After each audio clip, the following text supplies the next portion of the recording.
ප්‍රදේශාන්තයේ ගාල්ල දිස්ත්‍රික්කයේ හික්කඩුව ප්‍රදේශයේ පිහිටලා තියෙන බොහෝ දෙනෙක් දන්න අඳුරන දේවාලයකට. ඉතින් ඒ තමයි සීනිගම දේවාලය. ඉතින් මේකට දෙවොල් දේවාලය කියලා කියනවා. ඉතින් බොහෝ දෙනෙක් මේ සීනිගම දේවාලය පසු කරගෙන යනකොට අනිවාර්යෙන් මේ දේවාලය අසර නතර කරලා පහුරක් දාලම තමයි යන්නේ. ඉතින් අද අපි ඒ දේවාලය ගැන විස්තර තමයි ඕගොල්ලන්ට මේ විදිහට ගෙනියන්න බලාපොරොත්තු වෙන්නේ. ඉතින් මේ සීනිගම දේවාලයට දිනපතා ගොඩාක් වැතිමුතුන් පැමිණෙනවා. ඉතින් අපි අද ආවේ සෙන්සුරාදා දිනයක. ඉතින් සෙන්සුරාදා කියන්නේ ඇත්තටම නිමාඩු දවසක්. ඒ නිසා වෙනදටත් වඩා අද දිනේ අපිට ගොඩක් සෙනඟ දැක බලා ගන්න හැකියාව ලැබුණා. ඉතින් කොහොම හරි ඔය විදිහට ගොඩක් ජනතාව මේ සීනිගම දේවාලයට පැමිණෙන්න බලපාපු හේතු කිහිපයක්ම අපිට හඳුනා ගන්න පුළුවන්. ඒ අතර එක හේතුවක් තමයි සමහරක් දෙනා පලි ගහන්න එනවා මේ දේවාලයට. ඒකට හරි ප්‍රසිද්ධ දේවාලයක්. මොකද තමන්ගේ නැති වෙච්ච දෙයක් හොයාගන්න, ඊළඟට තමන්ගේ නැත්නම් තමන්ගේ හොරකම් කරපු දෙයක් නැවත ලබා ගන්න. ඉතින් ඒ වෙනුවෙන් පලි ගහන්න. ඒ වගේ දේවල් වලට ගොඩක් දෙනා මේ දේවාලයට පැමිණෙනවා. ඒ අතින් ගොඩක් ප්‍රසිද්ධියක් විසුරන දේවාලයක් මේ දේවාලය.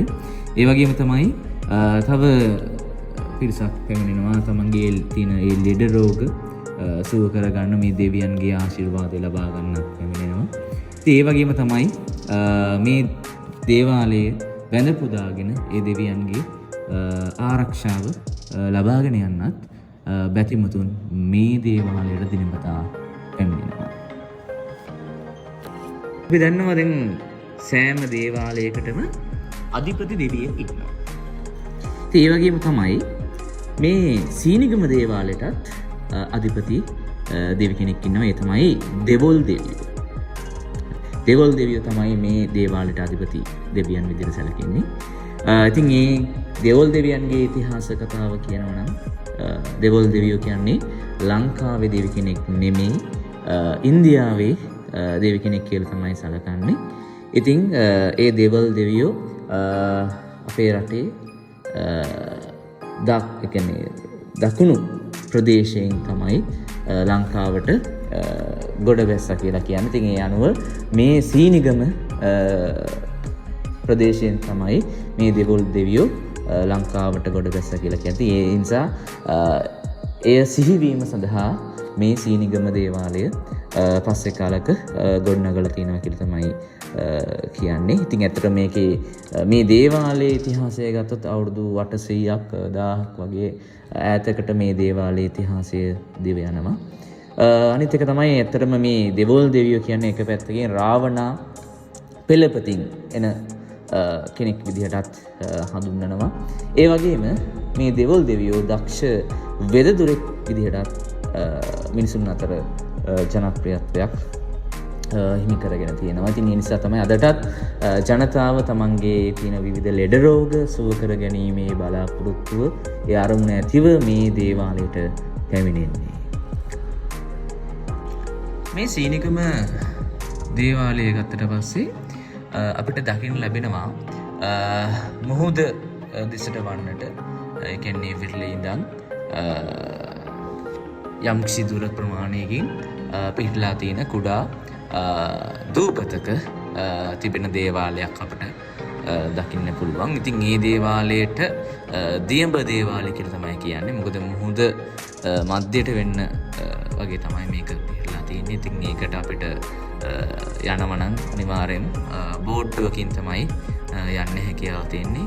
ඉතින් ඇත්තටම මේ දේවාලය තමයි, මේ දියඹ දේවාලය තමයි අර පලි ගැනීම වගේ දේවල් සිද්ධ කරන්නේ. එතකොට මේ දේවාලය තුල අතීතයේ ඉඳන් මිරිස් අඹරපු ඒ මිරිස් ඇඹරුම් ගලත් අපිට අදටත් දකින්න පුළුවන්කම තියෙනවා. එතකොට මෙහි මිරිස් ඇඹරීමේදී මිරිස් වලට අමතරව අබ, ගම්බිරිස්, සුදුලුණු වගේ දේවලුත් පාවිච්චි කරලා තමයි ඒ කටයුතු සිද්ධ කරන්නේ. ඉතින් ඒ කටයුතු සිද්ධ කිරීමේදී තව විශේෂත්වයක් තියෙනවා. අපි පළිගැනීමක් වගේ කරනවා නම් පළිගැනීම් වගේ දෙයකදී මේ ඇඹරුම් ගල ඉහළ පැත්තට තමයි අඹරගෙන යන්නේ. ආයි පහළ පැත්තට අඹරන්න හොඳ නෑ කියලා කියනවා. මොකද එහෙම පහළ පැත්තට ඇඹරුවොත් ඒ අපි පලි ගහන එක ආයි අනිත් පැත්තට අපිටම කැරකිලා ඇවිල්ලා වදිනවා කියලා තමයි ඉතින් කියන්නේ. ඉතින් ඒ වගේ විශ්වාසයන් තියෙනවා. ඉතින් අපි දන්නේ නැහැ කොහොමද කියලා. මාත් ඉතින් ඒ වගේ දෙයක් කරලා නැහැ මේ වෙනකම්. ඉතින් ඒ වගේම තමයි මේ දේවාලේ අර කවදාවක්වත් වතුර හිඳින්නේ නැති ලිඳකුත් අපිට දැක බලා ගැනීමේ හැකියාව තියෙනවා. එතකොට මේ ලිඳෙත් විශේෂත්වයක් තියෙනවා. ඉතින් මේ ලිඳෙන් තමයි අතීතේ ඉඳන් එදා ඉඳන්ම ලෙඩ රෝග සුව වෙන්න කියලා පැන් එහෙම අරගෙන තියෙන්නේ. ඉතින් මේ ලිඳ කිසිම ඉඩෝරයකදී හිදින්නේ නැහැ කියලා තමයි කියන්නේ. ඒ වගේම තමයි මේ ලිඳ මුහුද ආසන්නයේ පිරලා තිබුණත් මේ ලිඳේ තියෙන වතුර වල කිවුල් ගතියක් ඇත්තේ නැහැ. ඉතින් ඒව එක පැත්තකින් පුදුම හිතෙන කාරණා. සාමාන්‍ය අපි දන්න දෙයක් තමයි මේ විදිහට මුහුද ආසන්නයේ නැත්නම් වෙරළ ආසන්නයේ මේ තියෙන එල්ලින් වල වතුරේ අනිවාර්යයෙන්ම කිවුල් ගතියක් තියෙනවා. නමුත් මේ දේවාලයේ තියෙන මේ ලිඳේ එහෙම කිවුල් ගතියක් අපිට මේ දැක බලා ගන්න දෙන්නේ නැහැ. ඉතින් ඒක තව විශ්මිත කාරණයක් විදිහටත් අපිට කියන්න පුළුවන්.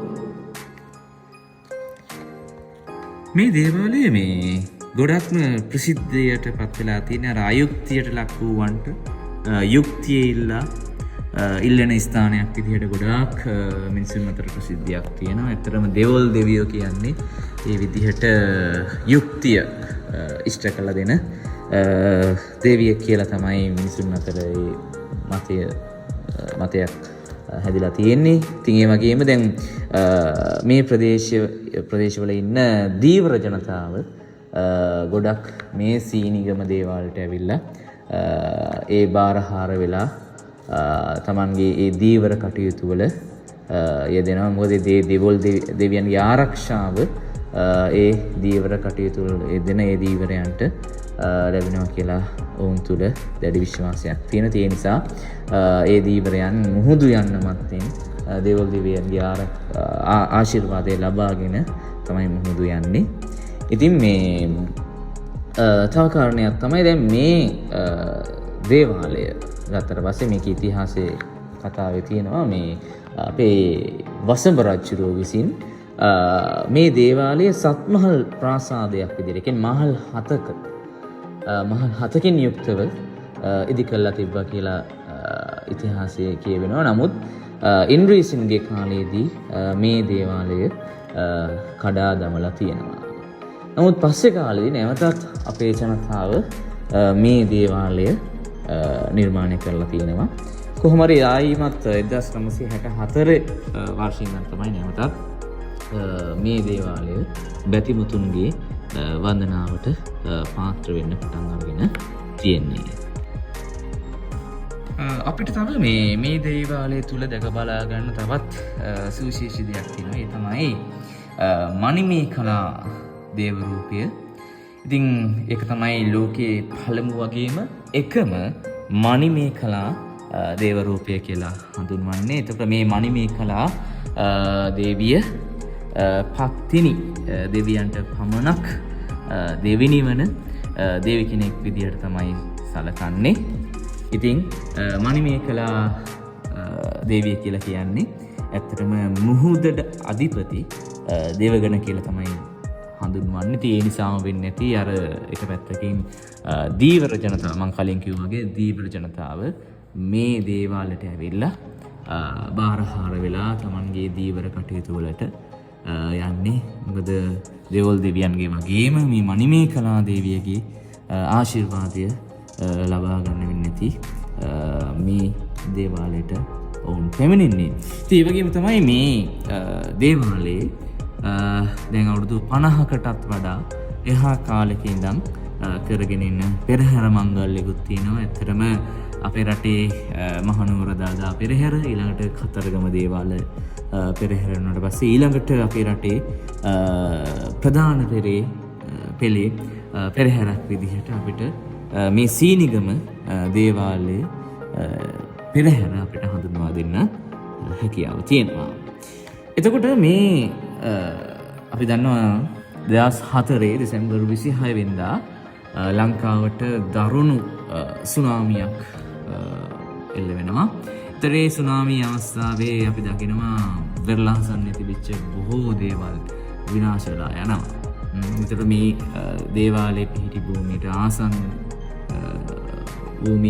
ආසන්න ස්ථානයක කෝච්චියකුත් අනිත් පැත්තට පෙරලා යනවා. ඉතින් ඒ දේවල් එහෙම වෙද්දී ඒ සුනාමිය අවස්ථාවේදී මේ කියන්නේ මුහුද මැදට වෙන්න පෙරලා තිබිච්ච මේ කුඩා දූපත, මේ දේවාලයේ පිහිටලා තියෙන මේ කුඩා දූපතට ඒ සුනාමියේදී කිසිම විනාශයක් සිද්ධ වෙලා නැහැ කියලා තමයි කියන්නේ. ඉතින් ඒකත් ඇත්තටම අරුම් පුදුම සිදුවීමක් විදිහට අපිට හඳුන්වා දෙන්න පුළුවන්.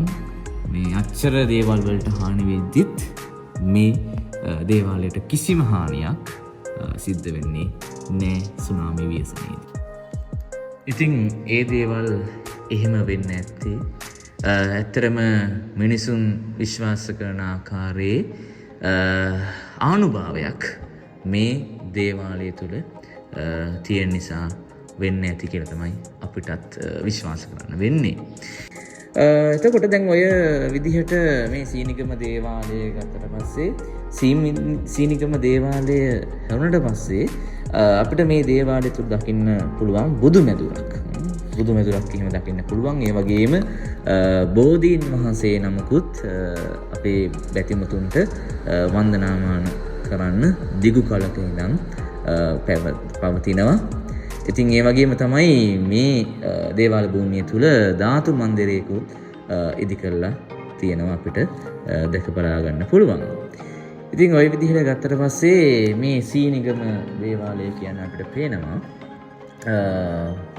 අපේ රටේ ඉතා වැදගත් පූජනීය ස්ථානයක් විදිහට අපිට මේක සලකන්න පුළුවන්. බොහෝ බැතිමතුන්ගේ වන්දනාමානයට ලක්වන ස්ථානයක් විදිහට මේක හඳුන්වා දෙන්න පුළුවන්. ඉතින් ඔන්න ඔය කියන කාරණා ටික තමයි ඇත්තටම අපිට අද මේ සීනිගම දේවාලය ගැන කියන්න තියෙන්නේ. ඉතින් ඕගොල්ලන්ට පුළුවන් සීනිගම දේවාලය සම්බන්ධයෙන් ඕගොල්ලෝ දන්න දේවල් තියෙනවා නම් අපිට පහලින් කමෙන්ට් කරන්න පුළුවන්.